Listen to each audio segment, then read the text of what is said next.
Coming up on iOS today, Rosemary Orchard is here. I, Mikah Sargent, am here. Am here. Are here? Is here. I'm here. Anyway, we are going to talk about the new iPhones, the new Apple Watches, the new that Apple has announced and officially started to roll out to folks. Yes, later this week, we will get our hands on those devices. But until we do, it is time to talk about them here on the show. So stay tuned. Podcasts you love. From people you trust. This is TWiT. This is iOS Today, episode 619, recorded Tuesday, September 13th, 2022. New iPhones, watches, and the best of iOS 16. This episode of iOS Today is brought to you by Policy Genius. By making it easy to compare your options from top companies, Policy Genius can help you make sure you're not paying a cent more than you have to for the coverage you need. Head to policygenius.com/iOS to get your free life insurance quotes and see how much you could save. And by Blueland. Blueland is on a mission to eliminate single-use plastics by reinventing home essentials that are good for you and the planet. Right now, you can get 15% off your first order when you go to blueland.com/iOS. And by ExpressVPN. Going online without ExpressVPN is like leaving your laptop exposed at the coffee shop table while you run to the bathroom. Secure your online data today by visiting expressvpn.com/iOS today and get an extra 3 months free on a 1-year package. Welcome back to iOS Today, the show where we talk all things iOS, iPadOS, watchOS, tvOS, HomePodOS. I have been saying HomePadOS lately. Perhaps they will come out with a HomePad that's like a tablet and also a speaker. I don't know. In any case, this is the show where we love to talk about all things Apple and their various operating systems. I am one of your hosts, Mikah Sargent. And I am Rosemary Orchard. And I just want to take a moment, Mikah. There's a little green lanyard hanging on your lamp in the background there. Are you going to tell people about that? Did you notice that? Yes. I noticed. It's a little Apple lanyard and it's green. It is green. So it was my first Apple event last week. And it's hard to believe that just happened.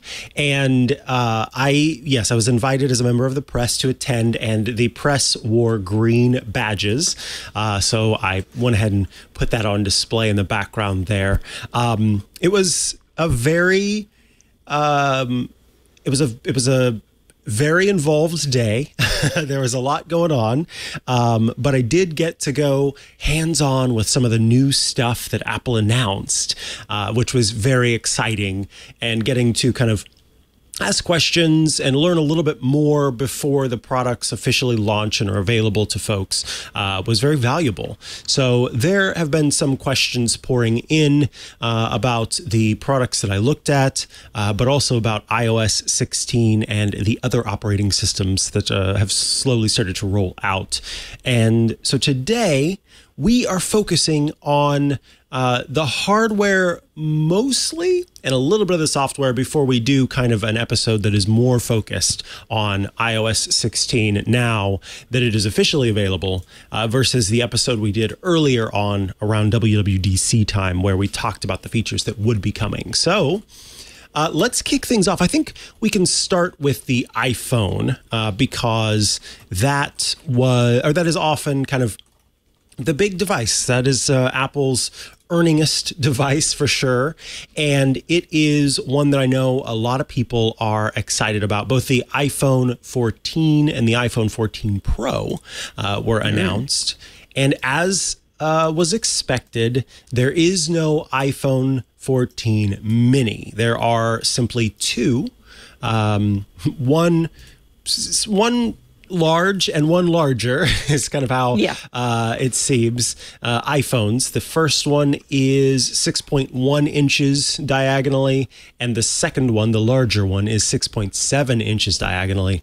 Both have OLED displays, so you get that nice contrast ratio, even on the non-Pro display.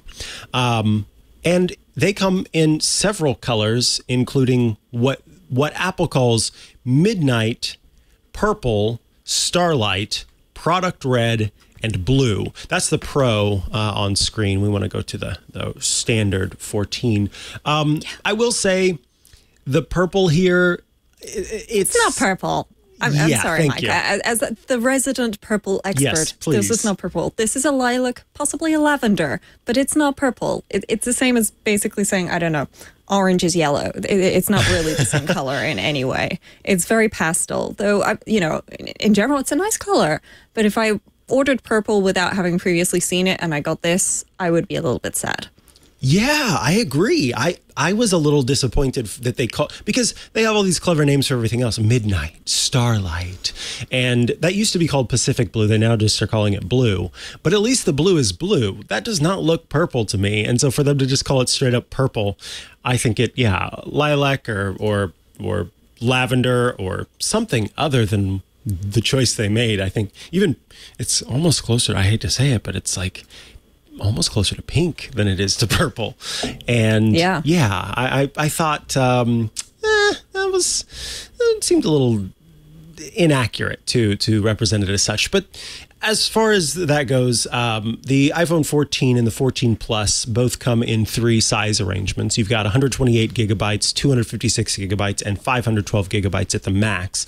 So if you have kind of been rocking a phone thus far with, one of those higher storage tiers, and you find yourself running towards the end of the space, you can hop up to 512 at the top end. Or maybe you bought a more expensive phone in years past and realize that you have yet to come even close to taking up the storage space, in which case you can kind of go down a size if you'd like.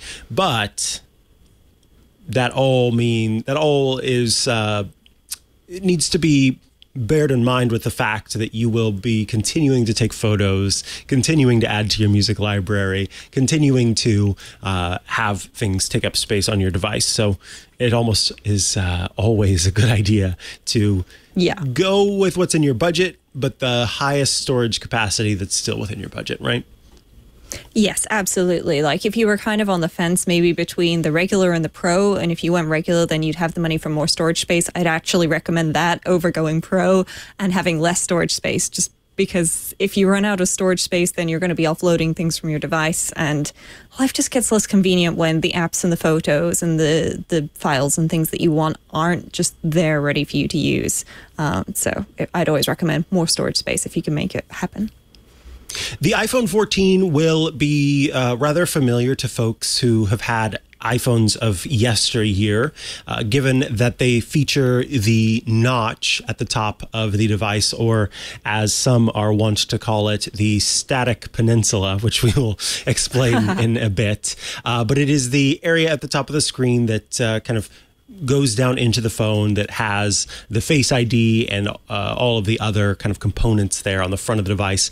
Also, because of the A15 chip that is inside of the iPhone 14. This is the same chip that is in the iPhone 13, and so you should be aware of the fact that there isn't a chip bump this time. But despite that, Apple has still found out a way to improve image quality and make some other updates to the system. Again, better battery life, and with that low light photography, it's pretty cool as well. Oh, and I have failed to mention one of the new features that was announced, which is emergency SOS via satellite. Can you tell us a little bit about that? Yeah, so the emergency SOS via satellite is essentially Apple's attempt to build a satellite phone into your iPhone. Now, if anybody remembers the original cell phones back in the day where like you had a briefcase for a battery pack type thing, it's not quite that a satellite phone looks like, but it's very definitely those older, chunkier phones with an antenna of yesteryear. Looked more like a walkie-talkie in most cases. And satellite phones have got a large variety of use cases. You might be thinking, well, I don't live anywhere where I'm going to need a satellite phone. Like, this phone service always works. And that's great. But, for example, I've got a friend who lives in Canada, and when he goes to visit some other relatives, he drives through a lovely little stretch of the Rocky Mountains where there's no cell service. And guess what? That's kind of the place where an accident in your vehicle is most likely to happen. Or if you go hiking, then you may just end up somewhere where the cell service is incredibly poor and it waves in and out. And especially if you live somewhere where there's the potential for natural disasters and one of those happens, even if you would have cellular service normally, you may not be able to get onto the networks if an emergency is happening or has happened. So the satellite connection has basically two purposes. There's one purpose of basically like, hey, I'm just going to send you my location and I'm just going to share that information with you. And I know I don't have cell service, but it's just going to send it up and it's just going to give you kind of like a pin on a map where I was when I sent that location. And you can use that with friends and family and so on, which I personally think is a great idea because one of the best things to do to avoid problems is to just make sure people know where you are. That way you can do regular check-ins, keep sending people your location. And if you've not checked in a couple of hours, then they could maybe get in touch with somebody for you. But if you're able to get in touch with somebody, I don't know, say you break your ankle while you're hiking, but there's no cell service. Well, you can then use the satellite that's built into your iPhone. And to be clear, this is going to be free for the first 2 years. Pricing after that hasn't been announced.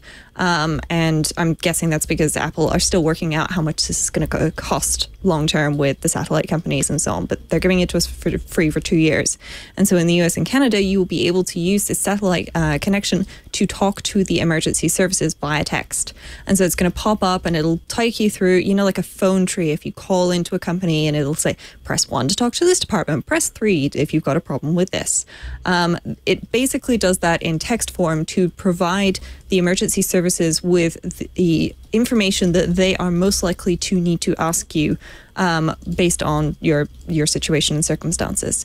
So you can let them know if you're lost or trapped, if there's a fire, if there's a problem with your car or something, and then that can be communicated and passed on so that you can get in touch with people, and it does that via satellite. So if you are in, I don't know, a very dense jungle, I'm not sure if North America has dense jungles, but assuming it did, you might struggle. But if you are, say, in somewhere where there's light foliage, it'll take a couple of minutes to send. But if you're somewhere with beautiful, clear, open skies and nothing above you, then that's going to send very, very quickly and get that information to the emergency services as soon as possible and hopefully get you the help that you need. And they had a little intro at the beginning, right at the beginning, Mikah, where they were showing the ways that Apple technology helps save lives. And they had like a kid in a cabin and there was a bear in the cabin with this was a teenage boy, not a very young child. And he was able to call the emergency services using his Apple Watch. And I kind of feel like this is on the same train, just give people access to communicate at all times so that they can hopefully avoid something that could become a true disaster, which is a really lovely idea. And I'm hoping it comes to the UK soon too. People might think, as well. The UK is so tiny, you must always have cell connection. No, we do not. We've got a lot of areas that have got very poor or no connection. And our emergency services, fortunately, however, are set up to handle things via a text-based system because we have that for people with accessibility requirements. So I'm crossing my fingers that I'll get it here soon, and then they'll never need to use it. Yes, that's exactly what you want out of this. The other one that we hope to never have to use is the crash detection feature, where it uses the sensors in the iPhone. The sensors in some cases have been improved. They're higher detail, higher resolution, and in all of the gyroscope and the accelerometer and the microphone and all of them kind of combine to help determine if you've been in a crash. And if so, then it will trigger emergency SOS unless you say, yes, I've been in a crash, but I'm okay. So you can kind of cancel it. Or if it somehow misdetects, then you can also cancel it. So that is a feature. This was a question I got a lot after the event. Is crash detection only available? The one question was, is it only available on the iPhone 14 Pro? The other question was, is it only available on the Apple Watch, which we'll talk about the Apple Watch later, but it is available on iPhone 14, iPhone 14 Pro, and the Apple Watch. All of them can do it. And if you have an Apple Watch that has crash detection and it's paired with an iPhone that also has crash detection, they work together to provide the ability to reach out to emergency services to do that. Apple has kind of reworked its built-in image signal processor and processing pipeline to improve the low light photography for the camera. And here is what's important to understand. I was talking to Leo Laporte about this over the weekend on the Tech Eye radio show. And one thing I think people fail to realize is when they think of low light photography, they are thinking about photos that are taken like with lights off or, in the dark even. But the truth is, most of the photos people are taking are low light photos. Essentially, any photo you're not taking outside in the sunlight is a low light photograph. And many of us are taking photos indoors in front of, just in their living room or in their kitchen or somewhere else. And they're not using, special studio lights that bring in enough light. So most photographs are low light photos. So any improvement to low light photography is going to be an improvement to most of the photos you're taking. So it's a big, big deal that Apple is really focused on low light photography in this. And they've essentially moved forward some of the processing that would take place later on in the kind of chain. And in doing so, it helps to improve the low light photography. It gets a little complicated and weird. So it's hard to kind of properly surmise exactly what's going on, but just understand that by moving forward some of the processing that would typically take place later, it helps to improve upon that low light photography. So you get photos that are more sharp and fully capture kind of the subject in the photograph. The other addition is a new action mode for video that uses the entire sensor on the camera to capture video while you're kind of moving around, and then it intelligently crops in that photo to make for a more steady video that you're taking. And I think that's also something of importance that people will be able to take video while they're kind of walking around or what have you. And I think that action mode is going to get a lot more use than, just people running around or riding inside of motor vehicles or what have you. Yes, definitely. I think that this is something where you might think personally, oh no, I don't need action mode. I just take like little videos of my kids or my pets or something. But unless you're really good at holding the camera steady, I think we're all going to benefit from this. And, it really ties into what they've done with the new Pro camera as well, with all of those extra megapixels, which I'm sure we'll get to in a moment. Yes. And in fact, we are just about to head there. The other mention is that the true depth, the camera on the front of the phone now has autofocus and also a larger aperture. So for people who love photography, they're very aware of what that means. But essentially what folks out there who don't know need to understand is that with autofocus, of course, then the camera can automatically focus on you in a more standard way. And that is paired with a larger aperture, meaning that you're going to get, again, better low light performance. And most selfies being taken are taken in low light. So this is a great addition there. And outside of that, in the United States, there is no SIM tray in the iPhone. Part of this, I think, is, there are kind of two benefits to this. One is the benefit of not having a part that can be lost or a part that can be broken, but also not having a point of entry or ingress, as they say, for water to damage the device. Without a SIM tray, that's one less place for water to get into. And so Apple is going all in on eSIM, particularly in the United States. It seems like in other countries, eSIM is even a little more popular in some cases. So you may kind of already be it may already be well understood how to make use of that. But I will tell you, I'm a little nervous about that because right now I've got a physical SIM and I test out different phones, and being able to just slip my SIM into another phone versus having to figure out how to transfer the eSIM over makes me a little nervous. So I'm hesitant on that part. Yeah. I think it's one of those things where once everything goes to the eSIM, it will be a lot easier. But for people who do test out other devices, or, they're potentially having a problem with their phone and they're trying to figure out, is it a problem with, my actual cell network, or is it a problem with my phone? If they can take their SIM card out of their phone and pop it into a friend's phone, or a loaner phone or something, then it's very, very easy to just deal with. You just take it out, pop it in, and try calling it, see if it works. Great. Okay, so it's not the SIM card, it's the phone that's having the problem or whatever. But it seems like Apple are saying like, nope, there's not going to be any problems with this at all, and we're just going to go for it. I'm quite glad I'm still going to get a physical SIM card over here in the UK. We'll still have the possibility of multiple eSIMs, and we'll have a physical SIM tray.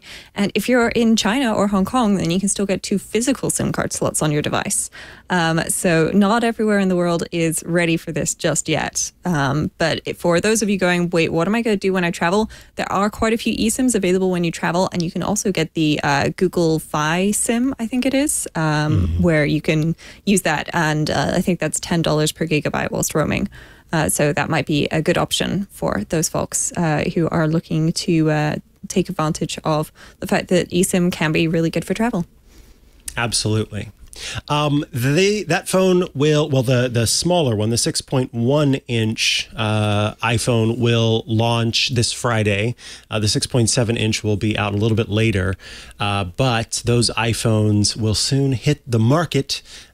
You were able to pre-order these iPhones last Friday, so September 9th. Moving on to the iPhone 14 Pro and iPhone 14 Pro Max.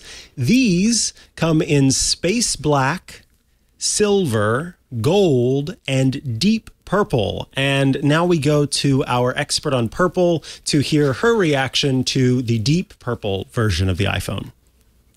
I am so excited. Thank you, Mikah. I know that you went and tracked down Tim Cook right before the event, and you just got him to just adjust whatever that other color was and make it purple. So thank you. I really appreciate that. Hope you still get invited back. But it's a lovely shade of purple. It's genuinely gorgeous. I'm really excited. I'm picking mine up on Friday. I have to say, I do happen to have a rainbow case that I'm going to be putting on it, but I think the purple is going to shine through that. This is an OtterBox case, by the way, available from the Apple Store for anybody who's curious. But I think that purple, it's just a gorgeous shade, and I really can't wait to get my hands on it. It's not too purple. It's got a little bit of gray in there. It could be a bit brighter perhaps, but I think by the time you get your hands on it and see it in real life, it'll really, a lot of people will like it, even if they're not necessarily purple fans, which I think is one of the things that Apple's tried to be careful of with all of their special Pro colors in the past. Absolutely. I call it Professor Plum purple. That is the purple that it is to me. For anyone who's played Clue, then you will likely be familiar with Professor Plum. And that is exactly what this reminds me of. It's this regal purple that has a subtlety to it that reminds me of like a nice suit.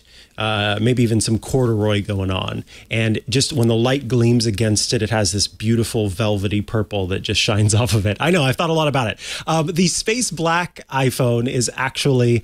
Hey, Professor Plum. The space black iPhone is actually rather black, so folks will be happy to hear about that. I will tell you that when I set up my pre-order for the iPhone 14 Pro, I set up my pre-order for the silver iPhone 14 Pro Max. That was the one that I wanted to get, but I got into the App Store or the Apple Store at about 5:06 a.m. and the iPhone 14 Pro Max was already out by a week. The iPhone 14 Pro Max in silver was already out by a week. I miss having that white phone. I really like it. The reason why I haven't done it for years is because traditionally the front of the screen would also be white. And by having a black front, you are a lot more likely to kind of lose yourself in the screen. It's a little bit more immersive. So I had switched away from having the white and silver look, but I was excited to bring that back until I realized I couldn't get it on day one. And so I did a pivot to the deep purple iPhone, and I'm very excited about that. Like I think the purple is really exciting. I think it looks like a lot of fun. I always knew that if I wasn't going to go white and silver, I was going to go deep purple. So yeah, I'm happy to have gone to deep purple for my choice. Did you pre-order? Did you go iPhone 14 Pro or Pro Max? I went with Pro. I had a bit of a problem with my pre-order actually because I was trying to trade in an older iPhone and I had set it up. I pre-ordered, I had financing, I had trade-in, and it just threw a wobbly. Like the store, for some reason, I think a lot of people in the UK had this issue as well. It just didn't seem to want to let people's orders go through.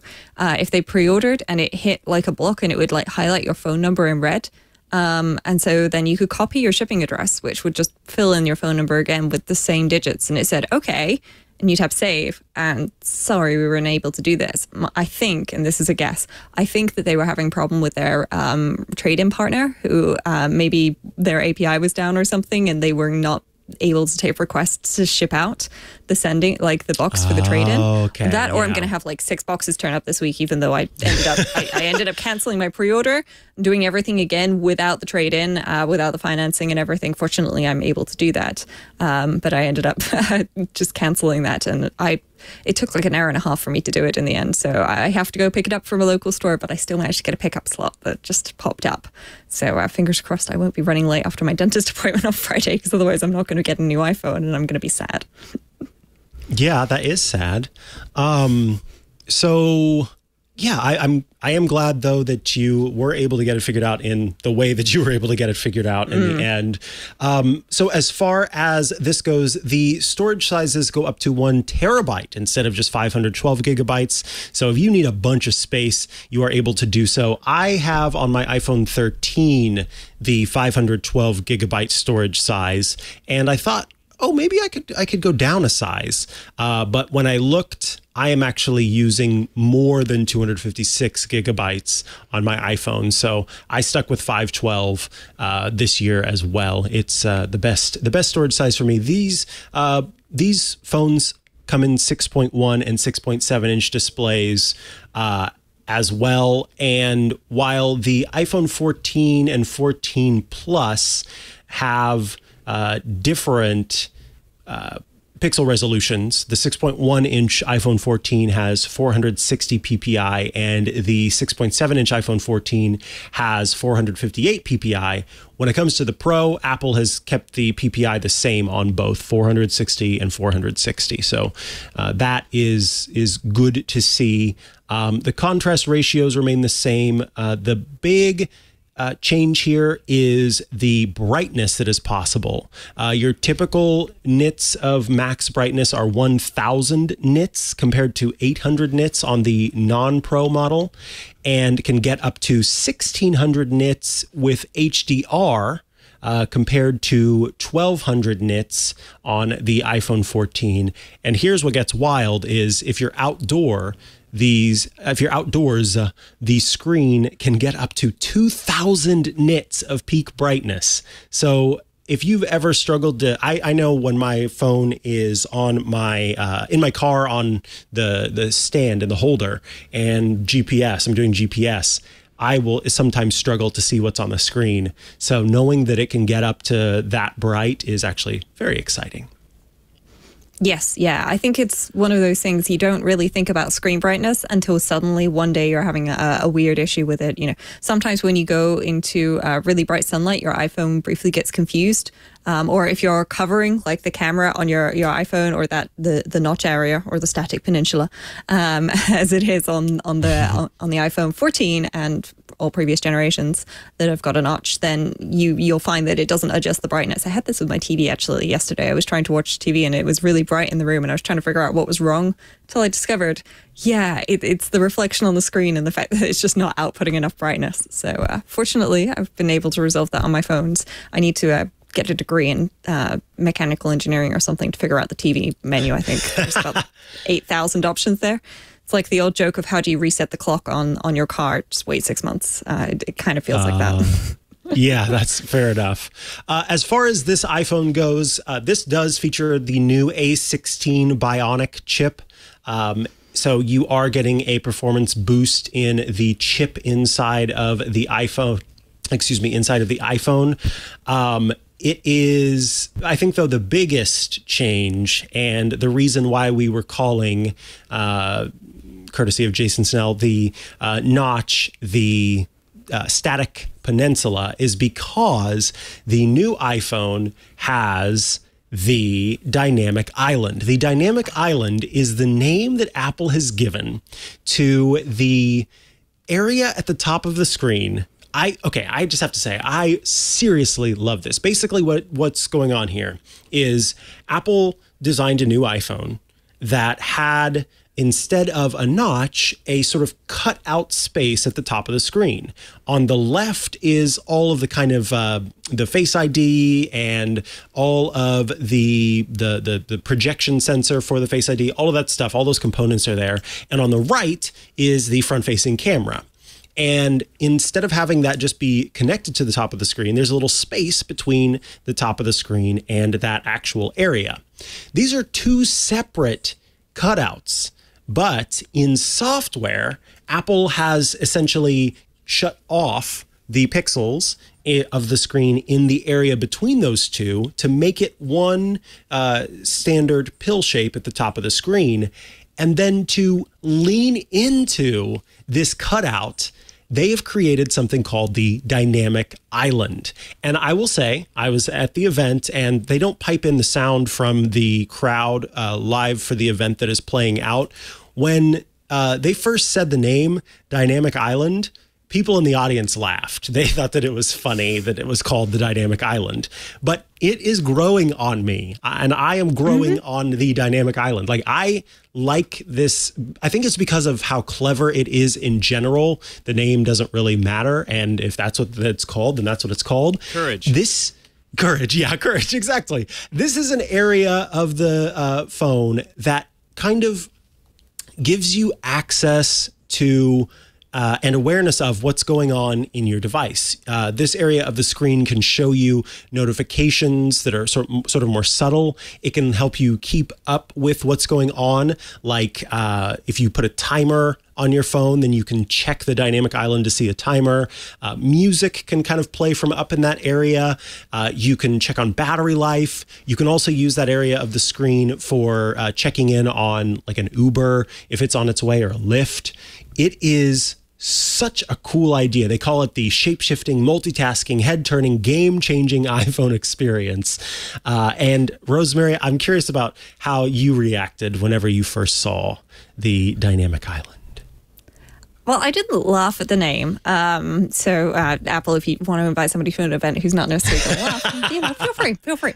Purple lanyard, please. But I was a little perplexed to start with. And what Apple are doing, to be clear, is this is a very clever software cover-up for a hardware feature-ish. So the camera is in the middle of the screen. So you do have like pixels above it and below it. And there's actually probably multiple sensors in there that are all blacked out. But what they're doing is they're taking what they can put there on the screen, and they're like expanding this area as needed to add that information. So when you do Face ID authentication for your Apple Pay, for example, with Apple Wallet, then that pops up in that area and it expands that dynamic island down as well as outwards. But the rest of the time, it's just kind of like adding a little bit of space on either end so that it can show you, like this is the tiny little, it's not even a thumbnail, it's more like a pin nail of the album art that you're using. And then over on the right, you can see like some waveforms or something. And I think this is very clever. I saw it and I immediately went, I like this because this, to me, is very much like the menu bar on the Mac. The menu bar on the Mac shows me information in the top right that's useful to me. And I use a great app called Bartender, which cycles things in and out depending on, my needs and what's actually doing things and so on. It hides all the stuff that I don't want. But to me, this is basically, give me this information that I'm probably definitely going to want access to at this point in time without taking up part of my screen and without making me swipe down into the notification center. Because previously, if you were listening to music and you wanted to check what album it was, for example, then you could either swipe into the control center or you could swipe into the notification center to find that information. Or you could open the music app. But if you were in the middle of doing something with another app, then you wouldn't be able to just easily necessarily do that. I know I've had things before where you're mid-authentication flow and you go out to get your two-factor authentication code and go back in and it cancels the whole thing for you. And so you have to try and find a workaround for that. I think that this is a nice solution to solving that, especially if you're waiting for, say, an Uber to come pick you up.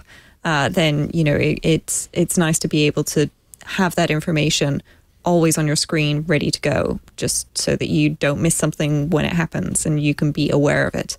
I know, Mikah, I've got ADHD, and you've mentioned before that you have it too. Sometimes just keeping something front and center can help me not forget it. So looking forward to seeing what app developers do with this. But I think the live notifications are going to be a really great use case for it. Yeah, I 100% agree with you on that. The ability to sort of keep up to date with what's going on at all times is really nice. Now, can you tell us a bit about the new display for the iPhone 14 Pro in terms of its ability to remain on even whenever it is not in use? Yeah, because this is something people have been asking for ages. And yes, I'm sure some members of the audience will go, but hasn't Android had an always on screen for ages? And yes, Android, certain models have had an always on screen for ages.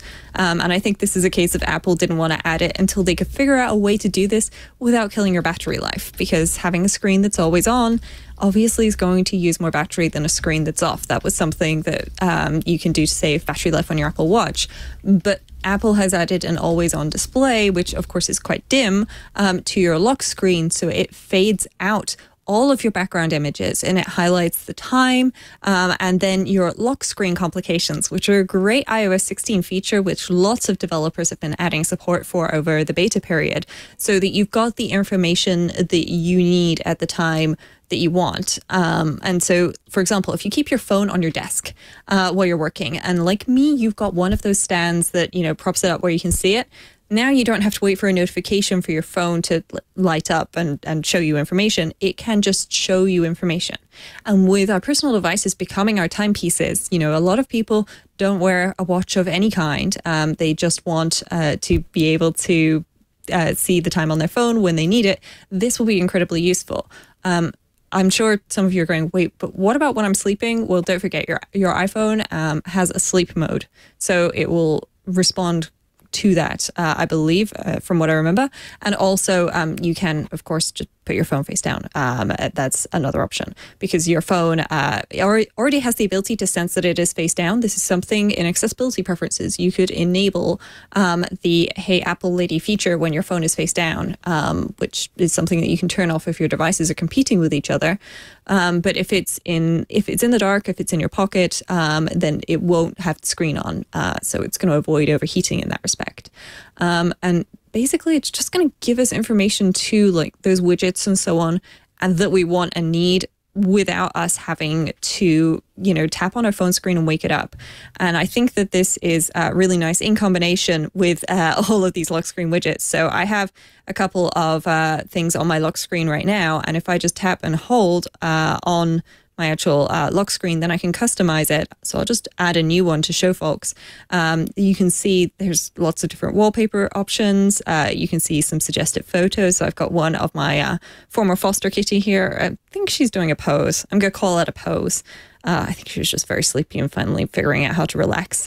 But I'll just select a plain one for the time being of color and choose, obviously, purple for me, and show you what you can do. So to start with, I'm going to tap on the time, and you can change your font options here to have whatever kind of font and sort of color theme that you might like. So you can make it incredibly difficult to read for yourself, or you can make it easier to read by adjusting this. So I will just tell you what, I'm going to pop into the rainbow option, and I'm going to select that little cyan there because I quite like that. It's not particularly high contrast, but for me, that's okay. And then there's the widget right above the time. So this is a long, thin widget intended to display a chunk of text. So, for example, you can have the date, that's the default, but you can also have it show you the weather, which includes the date. So you're not missing out on having the date there. So I can see that there's some light rain forecast. Interesting. I can also choose calendar, which is telling me that I need to empty the tumble dryer after the show. That's fine with me. And then I can see I've got some examples from Carrot where I could see, for example, the cloud cover, and it's showing me what's up there, or I can have a clock from somewhere else. I can see what the time is in Cupertino.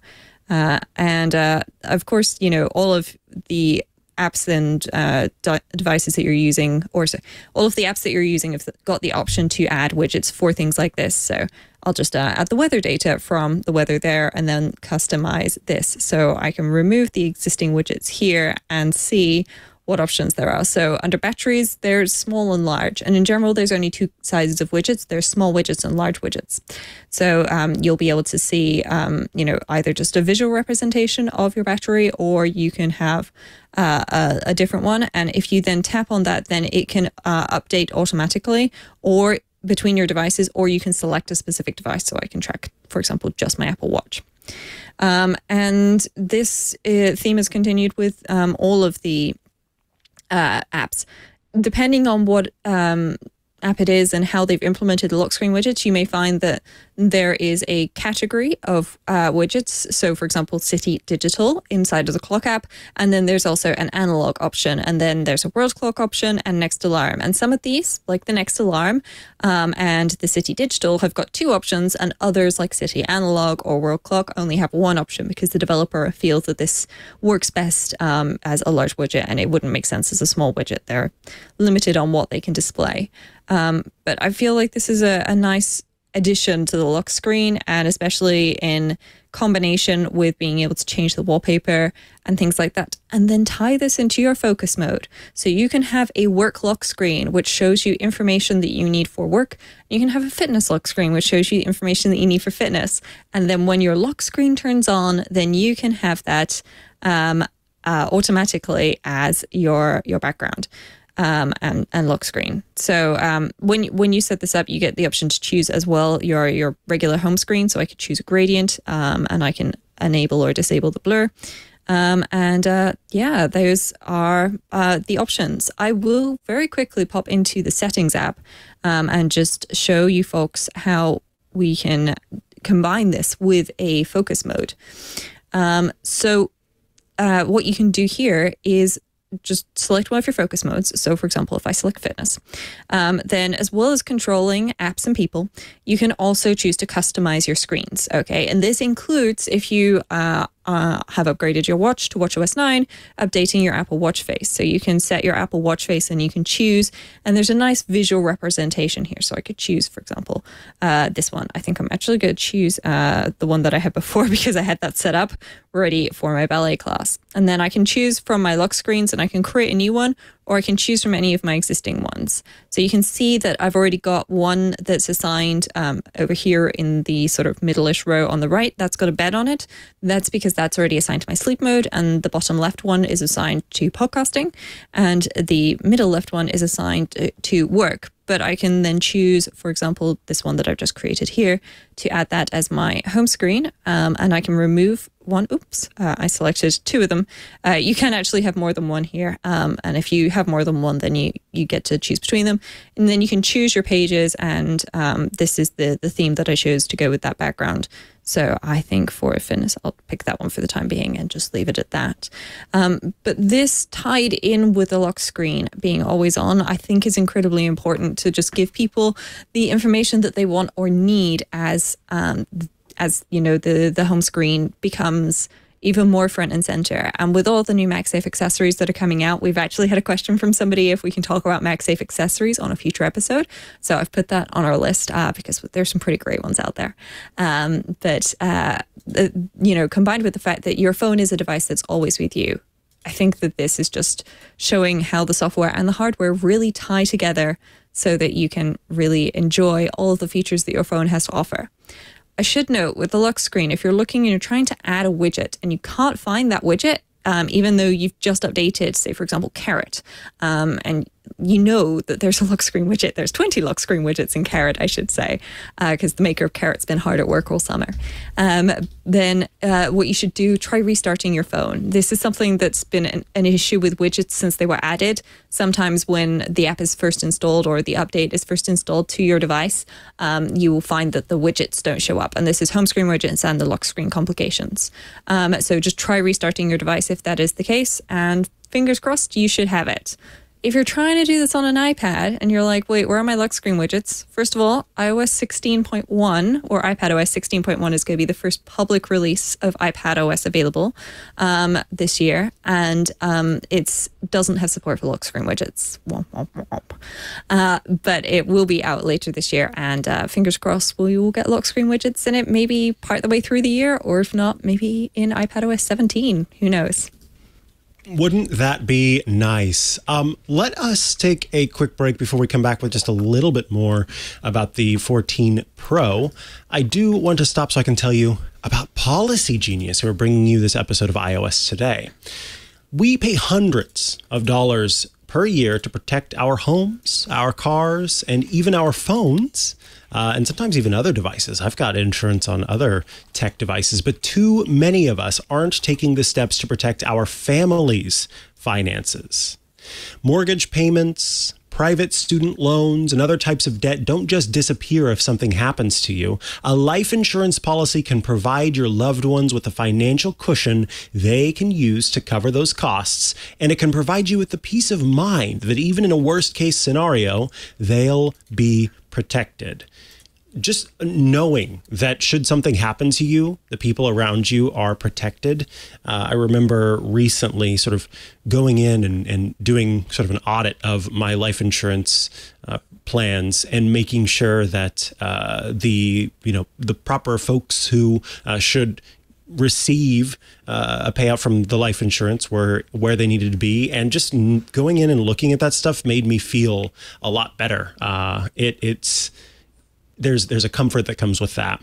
And having life insurance through your job, that is one of the main ways that many of us get life insurance, but that alone may not be enough. Most people need up to 10 times more coverage to properly provide for their families. See, inflation is driving up prices for just about everything lately, but life insurance rates are actually down from this time last year. And since life insurance typically gets more expensive as you age, well, now is a great time to buy. So here is how Policy Genius works. First, Policy Genius is an insurance marketplace that makes it easy to compare quotes from top companies like AIG and Prudential in one place to find your lowest price on life insurance. You could save 50%, not 15, 50% or more on life insurance by comparing quotes with Policy Genius. Options start at $17 per month for $500,000 of coverage. You just click the link on the show page or head to policygenius.com/iOS to get personalized quotes in minutes and find the right policy for your needs. The licensed agents at Policy Genius work for you, not for the insurance companies. They're on hand through the entire process to help you understand your options so you can make decisions with confidence. And Policy Genius doesn't add extra fees or sell your info to third parties. It has thousands of 5-star reviews across Google and Trustpilot. It has options that offer coverage in as little as a week and avoids unnecessary medical exams. And it has helped more than 30 million people shop for insurance and placed more than $150 billion in coverage. And while you're there, Policy Genius offers quotes for home, auto, pet, renters, and more. So you can check out those plans as well. Head to policygenius.com/iOS to get your free life insurance quotes and see how much you could save. Thank you to Policy Genius for sponsoring this week's episode of iOS Today. All right, one last bit on the iPhone 14 Pro, which is the improved camera. The new iPhone 14 Pro packs in a 48 megapixel sensor, and with that 48 megapixel camera, you get better optical quality across the whole kit and caboodle, but you also get improvements even more to low light photography. It makes for a photograph that can be cropped in and still retain high resolution. In typical photos that you're taking on the new iPhone 14 Pro, when you take the photo, it's actually going to be at that smaller size, but using the data that it gets from that whole 48 megapixel sensor. But of course, as is Apple's way, using the Pro RAW format for the photograph, you can make use of the whole 48 megapixel sensor on the iPhone. So this thing is pretty magnificent when it comes to being able to capture photographs and have them be able to be zoomed in and adjusted afterward and make for a still very good looking photo. Yeah, this is really interesting because they've also brought back the 2 times optical zoom option. So for folks who aren't familiar, there's 3 physical lenses on the back of your iPhone camera, and so you've got standard, wide, and then your zoom. And so they've added, along with the 3 times zoom, they've added the 2 times zoom back, which is what the Pro iPhones used to have as their physical zoom option. And so they've added this because they can do that with the sensors and the cropping, so that now when you choose the zoom option on the new iPhone 14 Pros, you'll have 0.5, 1, 2, and 3 as an option. And that will then take a photo for you at that zoom level and save it. And I think that's a really nice option. Personally, I find that the 3 times optical zoom is pretty great and works perfectly most of the time, but it'll be nice to have that option. You can, of course, choose in between, but that's using a digital zoom effect instead of an optical zoom effect usually, and that will involve then cropping the photo down, so you've not got the full 12 megapixels.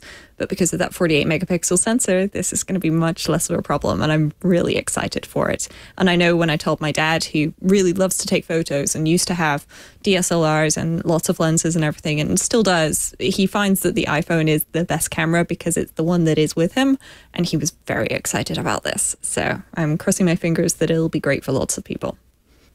Yes, this is very exciting. I can't wait to take photographs with the new iPhone 14 Pro. Now, the iPhone 14 Pro and Pro Max, Apple seems to have made enough of them that there is no there's no staggered rollout. So they will both launch coming this Friday, where you can try to get them in stores, or if you pre-ordered on the 9th, then they should ship out or be available for pickup if you placed for pickup at that point. So we will get our hands on the new iPhone 14 Pros by the end of this week, and we'll have more to talk about next week with them. But let us talk now about AirPods Pro, because the 2nd generation of AirPods Pro is here. The 2nd gen is here. The new AirPods Pro are here. These are available starting next Friday. They come in white, as they have in years past. And they feature a new and improved active noise cancellation. And they also have something called adaptive transparency. So what happens here is when you turn on transparency, typically you're doing so that you can hear people or things in the environment around you. But it is likely that certain sounds you were not after hearing those. So an example of that would be construction. If a jackhammer is going, you probably didn't turn on transparency because you wanted to hear a jackhammer. You wanted to make sure that as you were walking along, you didn't that you could hear a car horn honk at you, or you could hear somebody who is nearby trying to speak to you. So what's cool about adaptive transparency is that it will help to still cut out some of those sounds that you don't want to hear while you're in transparency mode, without completely cutting things off like the next level active noise cancellation does. They also feature a personalized spatial audio. This is a feature where you use your iPhone to scan, map, capture your ear and your head. And in doing so, it can provide a more personalized sound profile that is adapted to your unique structure. I did order some 2nd gen AirPods Pro and plan on checking this out. I don't know much about how this will improve the experience or not improve the experience, but I am looking forward to kind of taking that through the review. But I have to say, the thing I am most excited about is that now, along with the force sensor, which lets you play and pause or trigger Siri if you don't just use your voice, is a touch sensor that lets you adjust the volume with a swipe. Yes, you can finally turn up and down the volume using the little stems on the AirPods Pro. And this is something I've wanted for a long time. I'm so glad that it has finally come to the AirPods Pro. Yes, I'm really excited for this, and I also can't wait for the day where my mom also gets these, or my dad, or my grandmother, and then they go, but the volume keeps changing, and I don't understand why, because they're like fiddling with them, and then they adjust the volume. So I'm hoping that this is going to be pretty good at figuring that out. And I'd also like to remind people that there is a fit test that you can do with AirPods Pro, where it will tell you if the AirPods Pro are properly sealed or not, and if it isn't, then you should try one of the tip sizes, which they've also added extra small to for the first time. There's extra small, medium, and large. And if you've got AirPods Pro and you're fine with them, you don't want the fancy new Find My case. That was kind of the bit that sold it for me. The fact that the case has got Find My built in and can chirp by itself without you needing to attach an AirTag to it, because the AirPods are in my ears and I can't find the case. This is my usual problem, where I would need Find My, not the actual AirPods in my ears, because they're either in my ears or in the case. Yeah, you can actually just buy the extra small tips on the Apple Store directly as well. So that is something to consider if you are pretty happy with your AirPods Pro, but you think that maybe a smaller tip would be more comfortable or fit better. Yes, that was a good point that I had forgotten about. I did get a question regarding the AirPods Pro, because of course they sell the ear tips separately so that you can buy replacements. And someone was wondering if they bought the extra small AirPods Pro ear tips, if they would fit their first gen AirPods Pro. I asked at the event and they didn't have an answer for me there. But upon looking online, they do not list compatibility with the first gen AirPods Pro. However, when I get my AirPods Pro on the 23rd, that's when they are supposed to arrive, I plan on taking the extra small ear tips and just trying them in the first gen AirPods Pro to let people know whether they work, because it could just be a matter of they don't fit perfectly or something like that. And so it's just that kind of issue. So I will be looking into that as much as I can. All right. It is time to move on to the Apple Watch. We are quickly running out of time. There's so many devices that Apple announced with so many features. Let's kind of lump the Series 8 and the SE into one bunch. The new Apple Watch SE is available starting this Friday as well. And it is the least expensive model of the Apple Watch. It starts at $249.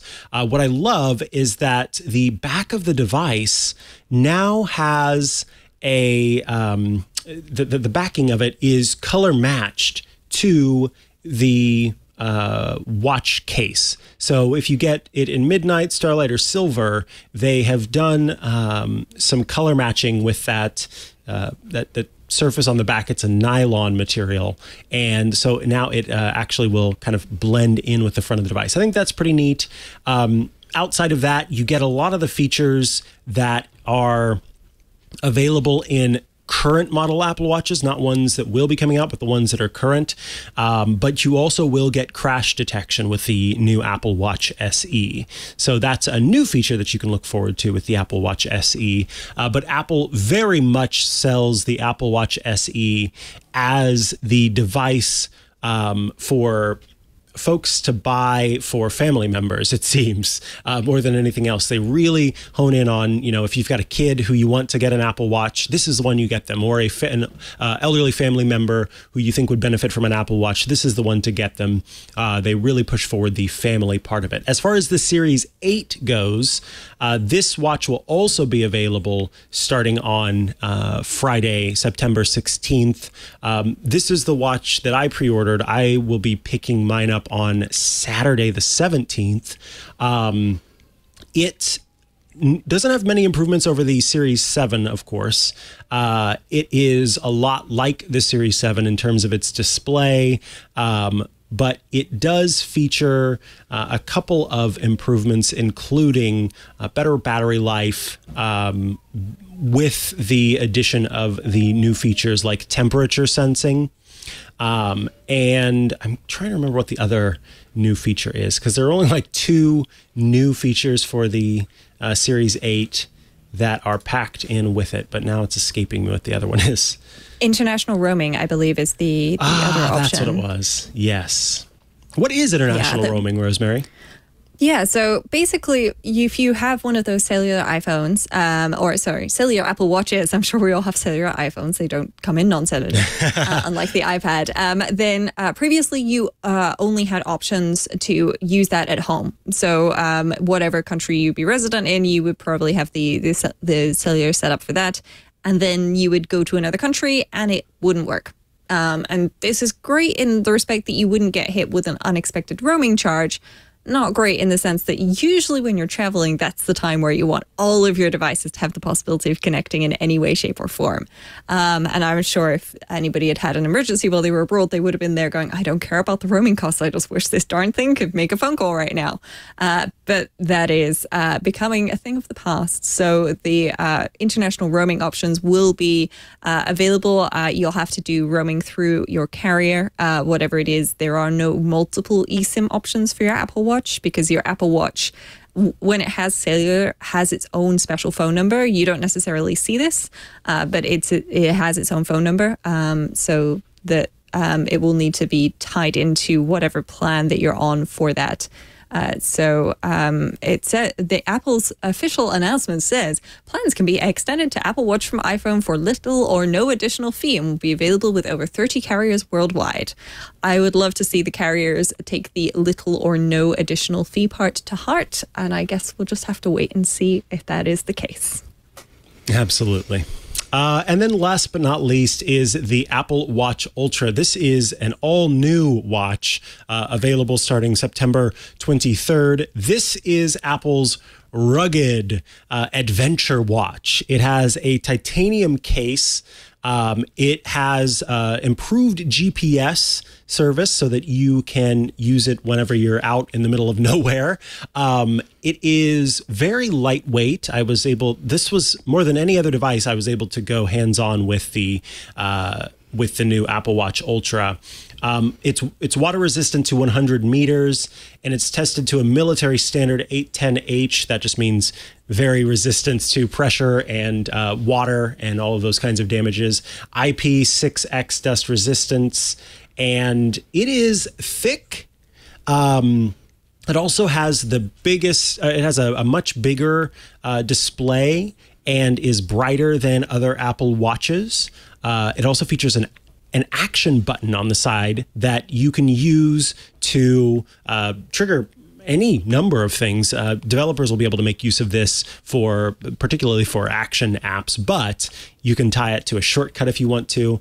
It has better speakers so that you could take a call while you're out and about, along with a built-in siren that will emit an 86 decibel sound, but it does so in a special pattern that Apple has developed that can be heard up to 600 feet away. And for those of you who don't use feet but instead use meters, that's 180 meters away. I thought that part of it was really cool.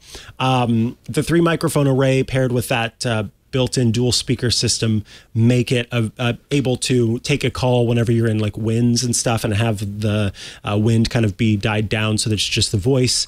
And then the digital crown is a lot bigger and the grooves are super deep so that even if you're wearing gloves, you're able to turn the digital crown as you need to. And it's got a depth gauge inside. You can measure water down to 40 meters. And the depth gauge is also where it determines the temperature of the water. So this is a great dive watch. In fact, one of the bands for the Apple Watch Ultra is called the Ocean Band and was specifically designed to work over the top of a wetsuit. The Trail Loop, which was what I had on my wrist, it is one of the most lightweight, soft, and just absolutely comfortable bands I've ever worn for the Apple Watch, and that is for hiking. And then there's the Alpine Loop, which Apple has kind of put towards like snow sports and snowy adventures and things like that. It's got these really cool nylon loops and a really interesting kind of hook. And I've actually purchased the Alpine Loop. One of the most popular questions I received was, do the bands for the Apple Watch Ultra work for the standard Apple Watch? If you have the bigger Apple Watch, then yes, the bands will work for your bigger Apple Watch. They are not available for the smaller Apple Watch. Outside of that, they're working on some third-party apps to help, like I said, with diving, so that basically you can use your Apple Watch like a full-on dive computer. This thing is really nifty. I will say that, and I love that it's got this action button. There may come a time where this is the watch that I end up getting, but for now, I just stuck with the Series 8. But yeah, Rosemary, are you going diving anytime soon? Did you get the Ultra? I want the Ultra because it's got a shortcuts button, Mikah. It's got a shortcuts button. So there is an intense button. It's officially called the action button on the left-hand side, and it's orange, and you can press it and it will do a thing. And that is hooked up to the Intense API, which means that it can be accessed by app developers to do various things, including, among others, run a shortcut. So you can have that button, when you press it, run a shortcut, which changes your watch face and starts a workout, for example. And I think that that's really cool. I'd love it. But my wrist is kind of small, Mikah. Like this is the little Apple Watch. Okay, there's not a lot of space here on either side for a bigger Apple Watch, let alone a 49mm Apple Watch Ultra.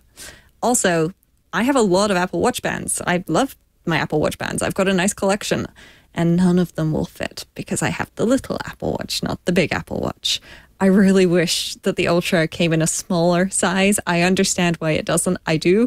But I really wish that for those of us who do not have larger wrists or who don't want a huge Apple Watch on our wrists, that there was an Ultra option, because for me, this would be a great watch because I am somewhat of a klutz, very accident prone. I do love doing DIY and things though, so it would be great to have that extra hardened glass, and also they've protected the corners of the glass by raising the metal up so it curves around and then goes straight up, so that the glass is just flat instead of curving and sort of melding into the metal casing.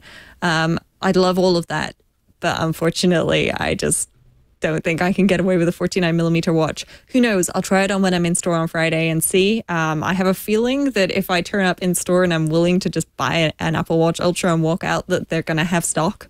But you never know. We'll have to wait and see. But I think it might look a bit big on me. I know you sent me some pictures. It looked big. And it looks kind of big on you. And you're a little bit larger than I am. You're taller, which usually leads to having slightly larger wrists. And so I'm a little sad that I don't think it's going to fit me. But I have to say 10 out of 10, because I texted you an iMessage and said, hey, can you take some pictures of the Apple Watch Ultra on your wrist? And you did it. And you posted those Twitters on picture less than a minute later. So we are very clearly communicating on like some kind of psychic level here. It was great. Yeah. I mean, we got the purple iPhone. We got those photos. Yeah, we were able to really knock it all out of the park. But it is large. Leo Laporte, he purchased the Apple Watch Ultra. I think it's going to look great on his wrist. His wrist is larger than mine is. And so I think that it won't seem kind of out of place, and the way that it looked on mine, I would get used to it, particularly for what it provides. But I am curious to see how Apple iterates on the design of the Apple Watch Ultra going forward. So I think I can hold out for now and just see what comes next whenever it comes to the Apple Watch Ultra, or if I end up bending and just snagging one, because I actually do have plans to get scuba certified. And so this would be the perfect watch to pair with that. So anyway, yes, that is, those are all the devices. The one thing I failed to mention earlier that I wanted to mention is that the AirPods Pro, the new charging case, actually will now work with your Apple Watch charger. So if you have one of those tiny Apple Watch pucks and you want to kind of trim down on what you bring when you're traveling, you will be able to charge your AirPods Pro in this new wireless case using an Apple Watch charger. I thought that was a really clever addition there, because it seemed like that would be something that it could do. I remember folks kind of giving it a go with the current charging cases. And so that is officially able to be done in the new version. Anything else you want to mention before we take another quick break? If you are looking at the Apple Watch Ultra and you have a MagSafe Duo, you should know that the Apple Watch Ultra is not actually listed as a supported product on the MagSafe Duo page. We've already had this with the previous edition, a iPhone 13 Pro, and so this will extend to the iPhone 14 Pro, that the slightly larger camera bump means that you have to be careful positioning your iPhone on the MagSafe Duo, because otherwise it doesn't dock properly and charge, but the Apple Watch Ultra is officially not listed as supported, which is a bit of a shame, because those devices were not cheap, and I have solved this problem by getting another one. There's a 3-in-1 foldable charger that you can buy on the Apple Store, and I bought that one for myself and gave the MagSafe Duo to my mum as my solution, but that is not something that I'm sure everybody is willing to do. So I felt it was just worth mentioning that if you are looking at the Ultra. But that said, it will also have battery for like about 6 years, it feels like. So you may not actually need your MagSafe Duo anymore. There you go. All right. Let's take a quick break, and then we will come back with Shortcuts Corner. I want to tell you about Blueland, who are bringing you this episode of iOS Today. Super awesome. Blueland is here to help save the day by helping you save the planet. Did you know that an estimated 5 billion plastic hand soap and cleaning bottles are thrown away each year? I didn't know there were that many. That's quite a few. And if that's not bad enough, most cleaning formulas are actually just 90% water. That's super heavy to ship, which leads to excessive carbon emissions. Yeah, we're shipping water from place to place. Plus, those products are often filled with nasty ingredients like chlorine and ammonia that you may not want to use in your home. That's a lose-lose situation for you and the planet.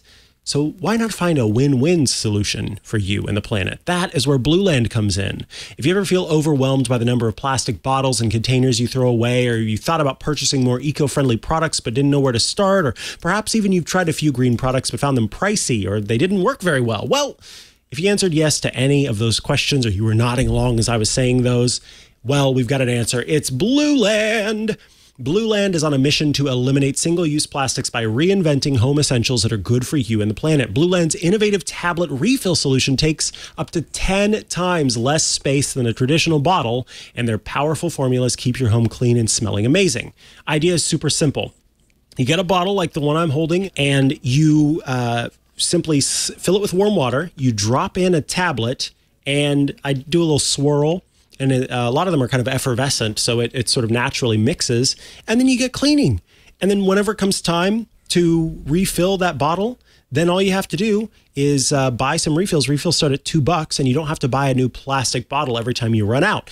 What's great, too, is that they've got a subscription service, so you can lock in those products that you use the most and make sure that you've got them, and also save some money whenever you're buying in bulk. I've also got the foaming hand soap here. This comes in a nice glass bottle that's very heavy on the base, so whenever you're using it, then you're pressing to get some more water out of it. It doesn't move all over the sink or anything like that. That's kind of nice.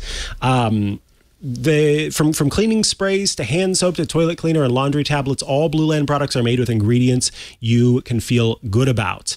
And I just, again, that ease of use, and also the kind of the fun science demonstration of being able to mix these up yourself. It's just like, I look at everything now that I have that is mostly water and just a little tablets worth of chemicals or what have you. And I'm wondering why in the world everything isn't like that. I wish that everything I could just add my own water afterward. I want my beverages to be that way. I want anything that I have that has water mixed into it. Why don't I just get to add that later? This is such a great idea from Blueland. You can try the Clean Essentials Kit. It has everything you need to get started. And Blueland products come in some great signature scents. The fall collection, which is here right now, includes the maple pumpkin foaming hand soap, vanilla chai, and apple butter. Oh, those sound so good. Almost edible. Oh, and there's also you can get all of the different kinds in kind of one pack if you'd like. The fall hand soap refill pack for all of them. And they've also got their kind of signature scents like iris agave, perine lemon, and lavender eucalyptus. Ooh, do I love eucalyptus. I think that's one of the best scents in general. So yeah, check those out, all available on the site. Right now, you can get 15% off your first order when you go to blueland.com/iOS. That's 15% off your first order of any Blueland products at blueland.com/iOS. We know you could find it. You could go to Blueland or type into Google Blueland, but it helps us using that URL, blueland.com/iOS. That way they know that you saw their great bottles and products here on the show. And that's why you headed there. So blueland.com/iOS. Thank you, Blueland, for sponsoring this week's episode of iOS Today. All right, I can hear the music because it's time for Shortcuts Corner.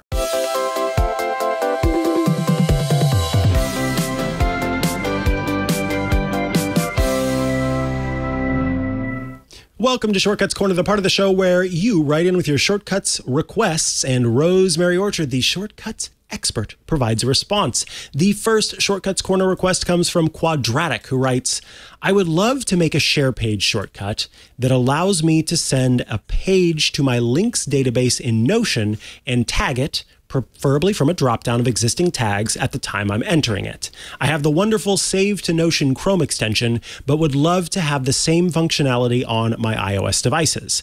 I figured this should be possible with the Notion API, but as a JavaScript newbie, I'm having trouble getting shortcuts to interact with my Notion database. So this is my official cry for help. Help us, Rosemary Orchard. You're our only hope. Well, the good answer for Cuadratic here, who asked us in the Club TWiT Discord, is that there are two different ways, or actually three different ways, depending on your point of view, of solving this problem. And the first one, I just want to take a quick shout out to Alex Hay, who is the creator of Toolbox Pro and a lovely app called Nautomate, which is nautomate.app. And Nautomate is a Notion shortcuts app. So he's done all of the hard work. And I assure you, I'm going to give you a demo in a minute, that this really is actually hard to do, of going through the Notion API and turning this into shortcuts actions for you.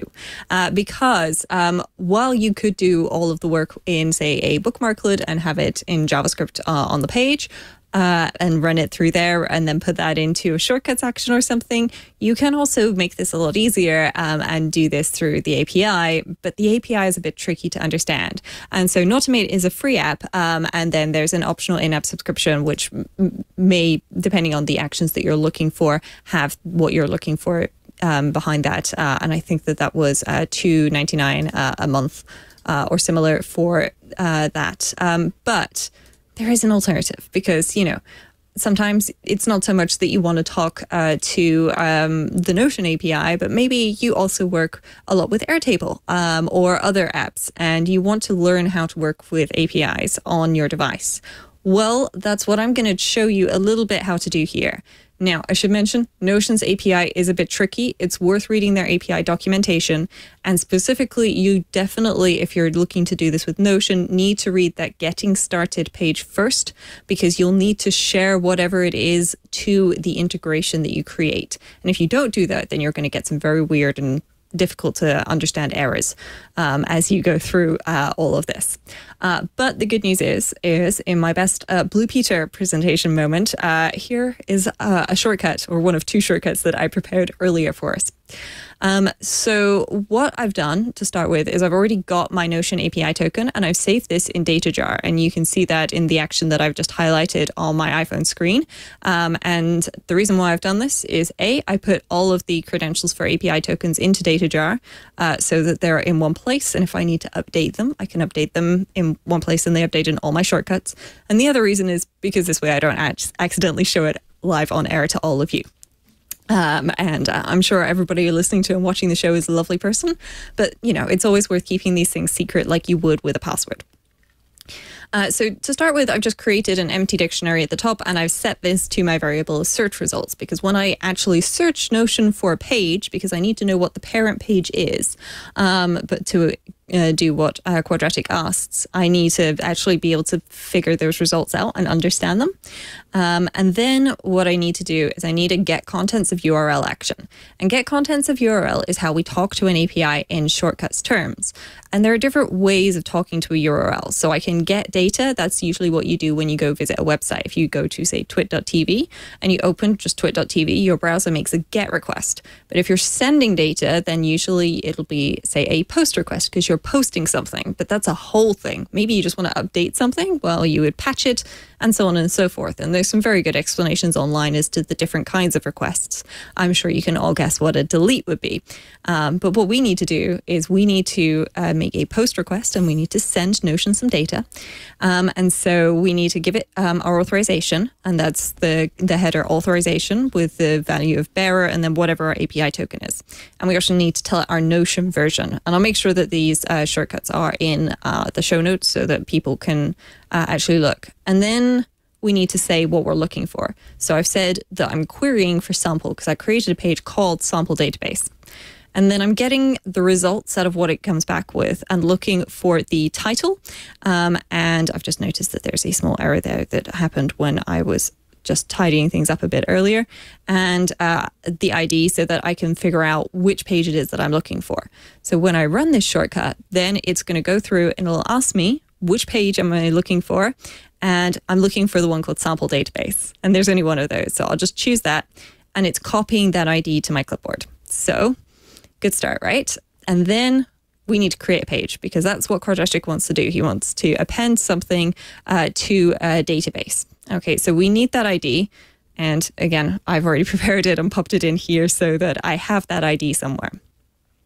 And then that's not necessary anymore. I do need to get my Notion credentials again. And then I need to make another post request because I'm sending it a whole page and saying, hey, I want a whole page. And I need to set what my parent's going to be. That is that ID that we've got from the previous page. And I need to set the properties.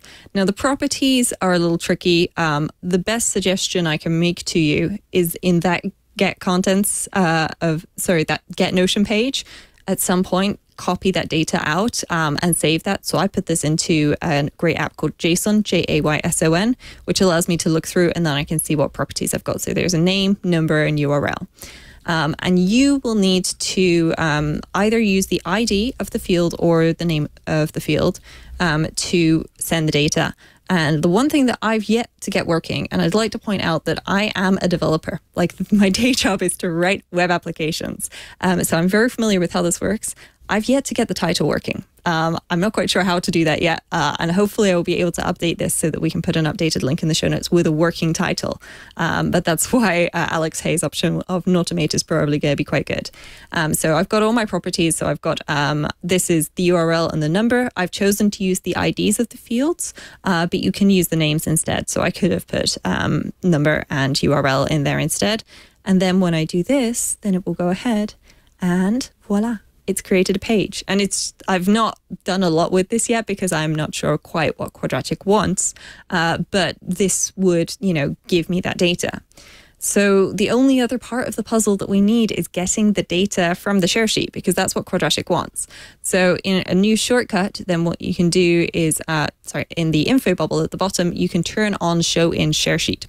And then you can change the any input. I usually tap clear, get rid of everything here, and then I'll just change it so that I can get Safari web pages, URLs, articles.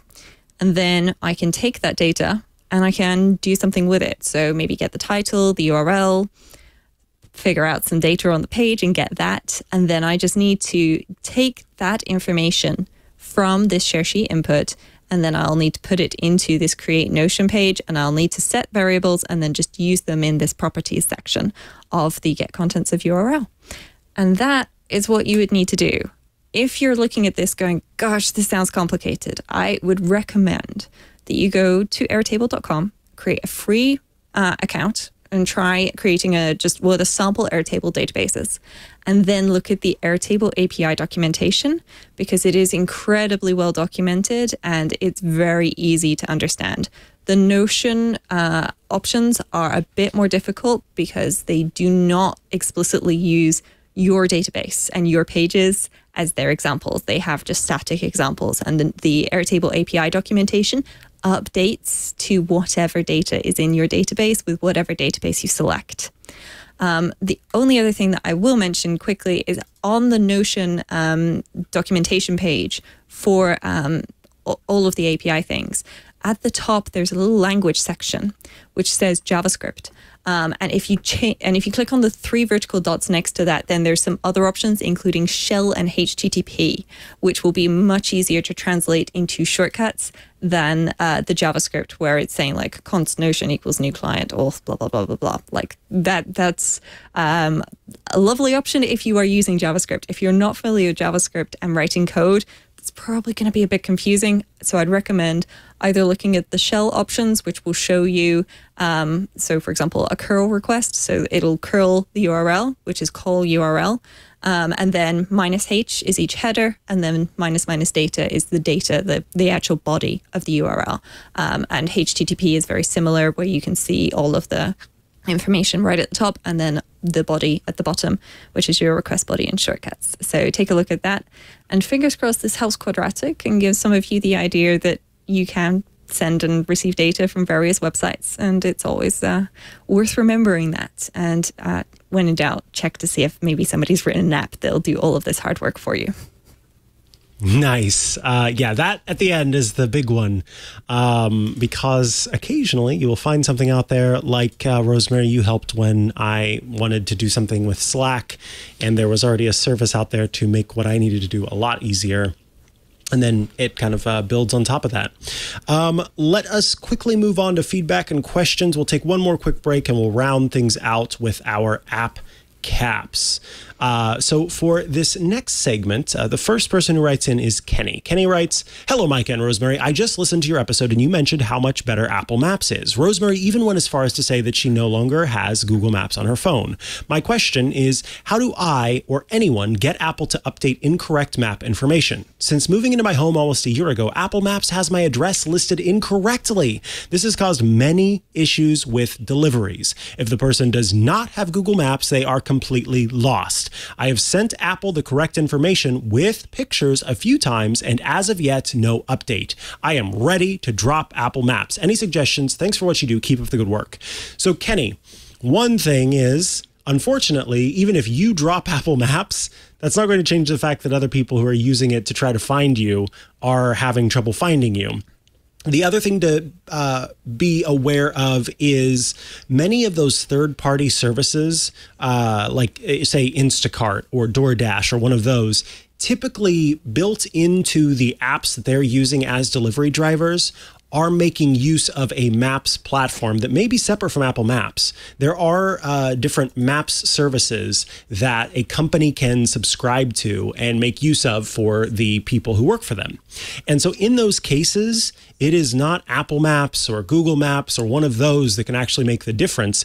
This is where you actually need to talk to the United States Postal Service about updating the address at your location. What I recommend doing is first going to USPS and looking for the address lookup feature. Upon finding that, you type in your address and you see if you are in the system.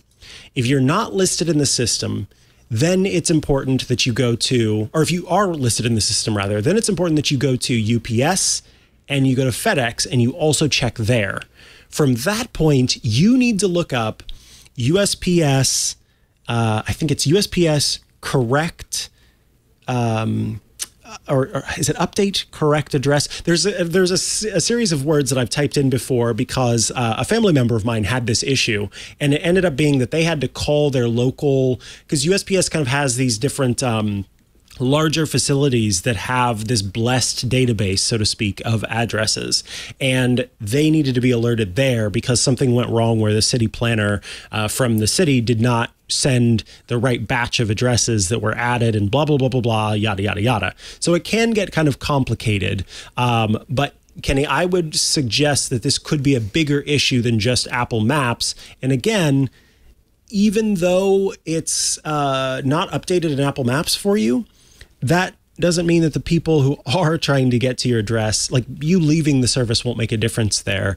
I am curious to know, too, how you reached out to Apple to correct the information, because there is a built-in feature for correcting things in Apple Maps. And I wonder if, Kenny, you used that one. Yes. Yeah. It's one of these things where Apple uses multiple data sources to get all this information. And it may actually be a case of you send in and report something that's incorrect. And what you can do on your iPhone or iPad, for folks who don't know, is when you open Maps, if you tap on a location, then you can actually report a problem with that. Or if you just pull up the search bar from the bottom and then tap on your profile. I had it just now. It did it, and then now it's gone. There we go. If you go to reports, then I can say, hey, I want to report a place issue or a street issue or an incident or a route issue. So if you find that, for example, something is trying to route you down a one-way road, and it's trying to route you the wrong way, you can report that information. And you can also add something to Maps, which may be what you need to do, Kenny. You may need to add to Maps and then report a duplicate. And you can also see previous reports that you've made here and whether or not they've been reviewed.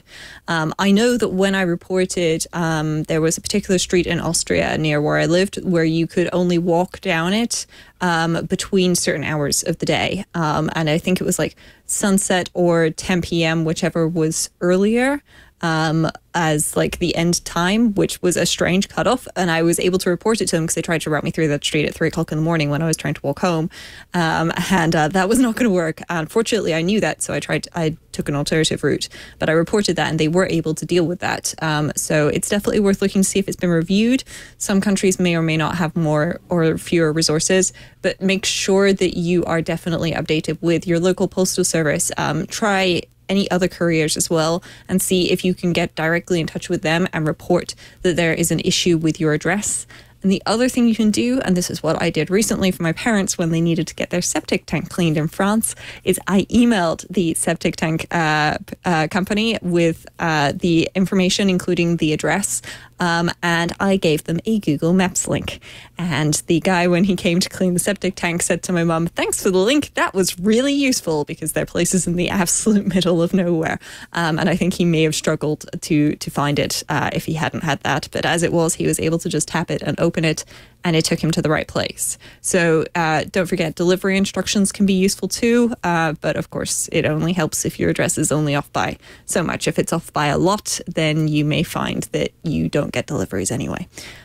So good luck. Fingers crossed, Anna. Let us know if that helps. That is very good advice. And now we've got one more from Michael, who writes in, "Hello, friends. I know I'm a few weeks behind, but in reference to your episode of taking your iPhone offline, I wanted to remind you of an oft-forgotten service, iTunes Match. For $24.99 a year, Apple will match your iTunes library in the cloud and allow you to download it on the fly. I've been using Match since its inception because I own quite a bit of music, but I don't listen to it often and don't have much interest in having it take up space on my phone. Podcasts make up the bulk of my listening now. I don't listen to much new music either, so I just buy the few songs or albums I want. I'm not even sure where you sign up for Match now, but every April or so, Apple dutifully sends me an email reminding me that my subscription is renewing. As an added bonus, many of you may own many of the tracks music, you may own. There we go. Tracks you may own. Thank you. Get replaced by higher quality Apple sourced files when you enable the service. Yes, iTunes Match came out whenever Apple launched Apple Music as a way to give you a way to match the tracks that exist on your player. On your Mac, you can open the Apple Music app and then go to the sidebar and click the iTunes store. And then from there's an option for iTunes Match, and you should be able to then click to subscribe using iTunes Match. I have iTunes Match, although I think I may have turned it off at this point. I don't remember now. Yeah. If you have Apple Music, then iTunes Match is actually rolled into that service as a note. So if you download something from Apple Music that you previously owned and it was part of your library, for example, you'd ripped it from a CD and put it into iTunes back in the day or the Music app, and that gets uploaded, then when you download it, you're actually downloading a DRM-free version of it. And other than that, things that you download from Apple Music that you did not previously own or you've not bought through the Apple Store do have digital rights management enabled, so that if you were to unsubscribe from the service, then it will stop working. So yes, it's worth noting that if you have Apple Music, you have iTunes Match, but if you don't have Apple Music, then you can get iTunes Match at a lower cost if you already have all the music that you would like. There you go. All right, let's take another quick break, and then we will come back with one last quick note and then our app caps. I do want to tell you about ExpressVPN. We love ExpressVPN, who are bringing you this episode of iOS Today. Look, using the internet without ExpressVPN, these are so fun, these different metaphors they come up with. It's like leaving your laptop exposed at the coffee shop table while you run to the bathroom. Most of the time, it's probably fine. You can step away. It's no big deal. Everything's going to be great. But what if one day you come out of the bathroom and your laptop is not there? Not what you want. So let's talk about using an ExpressVPN, yes, in particular, but a VPN in general. Every time you connect to an unencrypted network, cafes, hotels, airports, any hacker on that same network can gain access to your personal data, your passwords, your financial details, so much more. And it honestly doesn't take much technical knowledge to be able to pull this off. Just some cheap hardware is needed in order to hack. A smart 12-year-old could do it. Your data is valuable. Hackers can make up to $1,000 per person selling personal info on the dark web. So, of course, they are desirous of doing so. It's not a whole lot of work for them, and they can make a lot of money off of you in doing it. So why use ExpressVPN in particular? Well, hackers can't steal your sensitive data. It's super secure. It'd take a hacker with a supercomputer more than 1 billion years to get past ExpressVPN's encryption. It's very easy to use. You can fire up the app and click one button to get protected, and it works on all of your devices, your phones, your laptops, your tablets, and more, so you can stay secure on the go. I have and use ExpressVPN on all of my devices, my iPhone, my iPad, my Mac. It's everywhere. And one of the things that I love about it is how easy it is to install, but more importantly, how easy it is to enable. I can tap a button and boom, it's turned on. And I often forget that I'm running ExpressVPN because of how quickly it works. It's amazing how quick your speeds are even after you've enabled ExpressVPN. Love it. So secure your online data today by visiting expressvpn.com/iOS today. That's expressvpn.com/iOS today. And you can get an extra 3 months free. expressvpn.com/iOS today. Head there today. Check it out. Everybody needs a VPN, and ExpressVPN is the one that I think you should use. expressvpn.com/iOS today. All right, we're back from the break, and the first thing I wanted to note is we got a great suggestion from the listeners to do a MagSafe accessories review show. So I believe, Rosemary, you've added that to the list so that we can make sure to cover that. I think it's a great suggestion because there are MagSafe specific, but then there are also magnetic accessories, and they work differently depending. So this will be a good episode to kind of help everybody understand how it works. Yeah, it will be. And we've got quite a few suggestions from listeners. Some folks would like us to look at health apps and health kit accessories. And another request was astronomy apps, which are all on our list. Of course, we're going to be reviewing the new iPhones and iPads once we get our hands on them. New iPhones and Apple Watches and AirPods once we get our hands on them. There may be an iPad event coming up as well, but we've got plenty of things that we would love to share with you. And if you have requests, I'm very happy to make sure that we get them on the list. Absolutely. All right, let's move on to our app caps.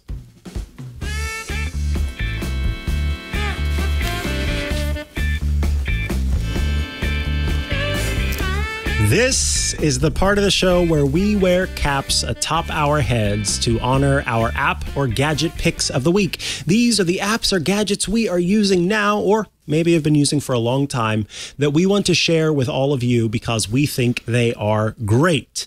Rosemary Orchard, tell us about your head covering and tell us about your app pick. Well, it's not a hat, it's a headband. As I'm sure many people know, I live in the UK, and unfortunately the Queen died last week, which is a real shame, and she's been the ruler of our country for over 70 years. So I thought I would honour her by wearing a Union Jack headband, which I also wore for her Platinum Jubilee earlier this year. It is gigantic, folks, by the way. It is a huge bow. It is a huge bow. So, it's, when in doubt, go large, was my thought process here. And so that's the hat or headband really that I've gone with. And the app that I've got this week is one that I've been using for a while in various different ways. And it's a great little app called Pastel.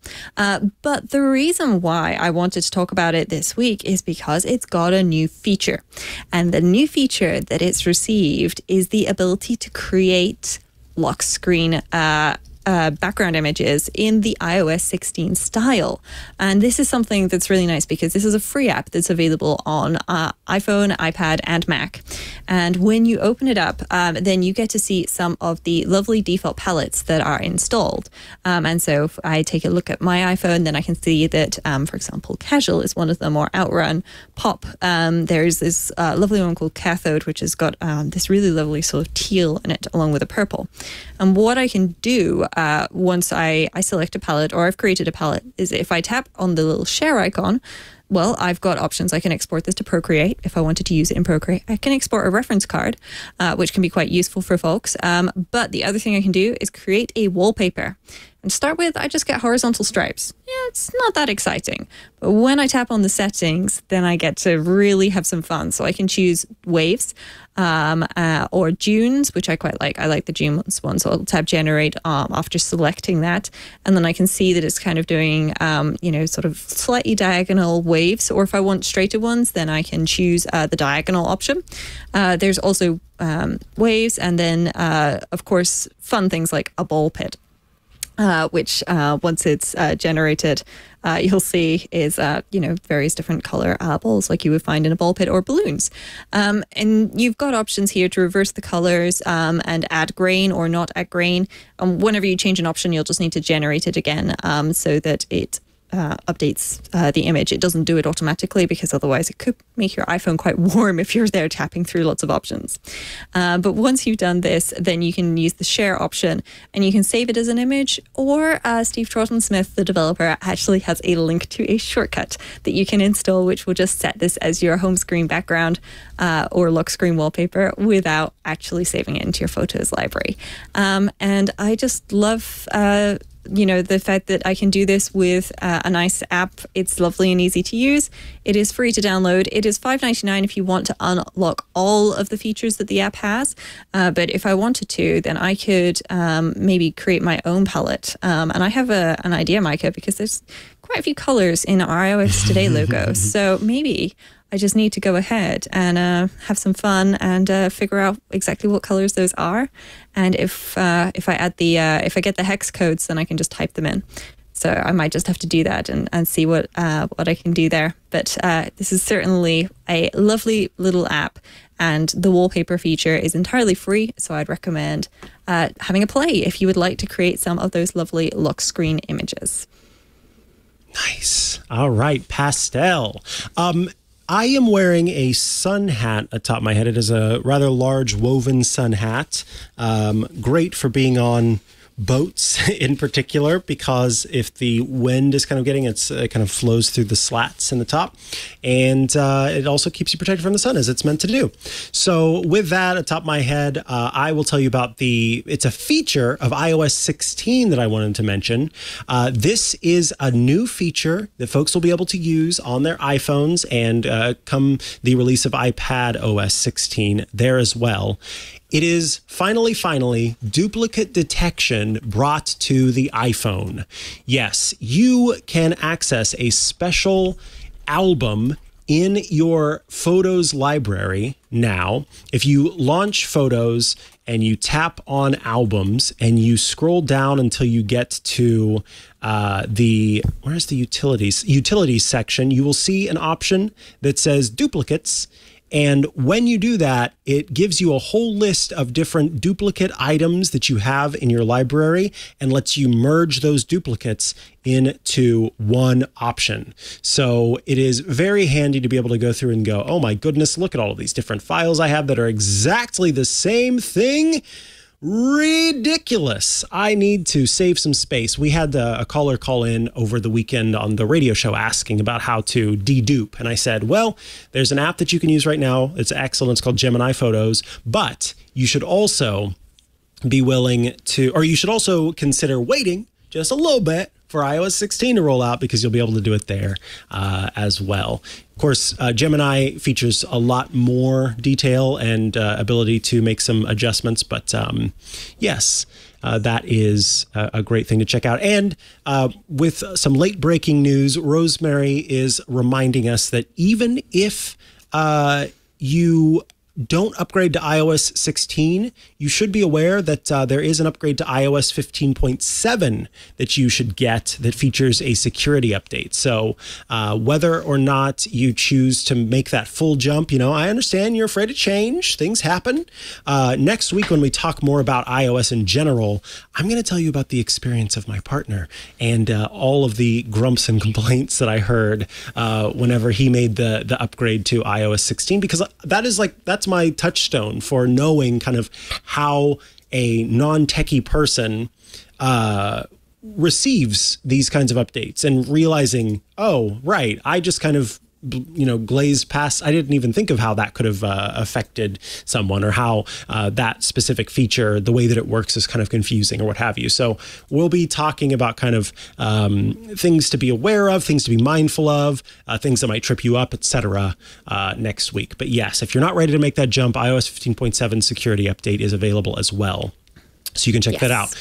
With that, we've reached the end of this show. If you have questions, concerns, feedback, Shortcuts Corner requests, you can send those to us at iOStoday@twit.tv. We record the show every Tuesday live at 12 p.m. Eastern, 9 a.m. Pacific. But the best way... Oh, and to get there, you go to twit.tv/live. But the best way to get the show is by subscribing to it or following it, because if you do that, then it's right there for you, and it's finalized rendition available the second it goes up. That's at twit.tv/iOS. You go there, you can click to subscribe to audio or video across all the different platforms: Apple Podcasts, Google Podcasts, YouTube, Spotify, etc., etc., etc.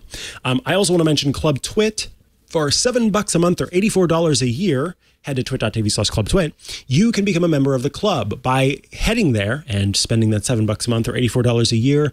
You get some pretty awesome stuff. First, you get access to the Club Twit special. These are special feeds, technically. These are unique feeds, all your own, that have ad-free versions of all of our shows. So you can get an ad-free experience because you are supporting us directly. You also get access to the Club Twit Twit Plus bonus feed. That is a special feed where you can check out all of the stuff we're posting online as part of that Twit Plus bonus feed, behind the scenes, before the show, after the show, etc., and access to the members only Discord server. A fun place to go to chat with your fellow Club Twit members, and also those of us here at Twit. It's often filled with great inspiration for future episodes of iOS Today. So we thank you for all of you active chatters there for your assistance. $7 a month, $84 a year, and you also get access to some great shows, including the Untitled Linux Show, my show called Hands on Mac, which is all about Apple's devices. These are kind of shorter format episodes that talk about new features, great apps, and all sorts of tips and tricks to help you make the most of all of the Apple devices you have. And Hands on Windows, Paul Thurrott's show that is all about the Windows. So if you are an iPhone user or an iPad user with a Windows machine, Hands on Windows might be there for you. And if you can believe it, that's all part of Club TWiT. Amazing. Rosemary Orchard, if folks want to follow you online and check out all the great work you're doing, where should they go to do so? The best place to go is rosemaryorchard.com, which has links to all the things that I do all around the internet, including this podcast. And of course, you can also find me on Twitter at Rosemary Orchard and hanging out in that Club TWiT Discord. What about you, Mikah? You can find me online at Mikah Sargent or head to chihuahua.coffee. That's CHIHUA.coffee, where I've got links to the places I'm most active online. Check me out on Thursdays for Tech News Weekly with Jason Howell. Later in the day for Hands on Mac, if you are a subscriber. And Saturdays for the Tech Guy Radio Show, heard around the world, where we take your questions and do our best to answer them. I believe that is all we have to say, so it is time only to say goodbye to all of you out there. Thank you for tuning in. We hope that you got that full rundown on what Apple announced and a little bit of a tidbit and tip here and there about what features we are most looking forward to or really enjoy with iOS 16. Until next time, we say goodbye. Bye, everyone. The world is changing rapidly. So rapidly, in fact, that it's hard to keep up. That's why Mikah Sargent and I, Jason Howell, talk with the people making and breaking the tech news on Tech News Weekly every Thursday. They know these stories better than anyone, so why not get them to talk about it in their own words? Subscribe to Tech News Weekly and you won't miss a beat every Thursday at twit.tv.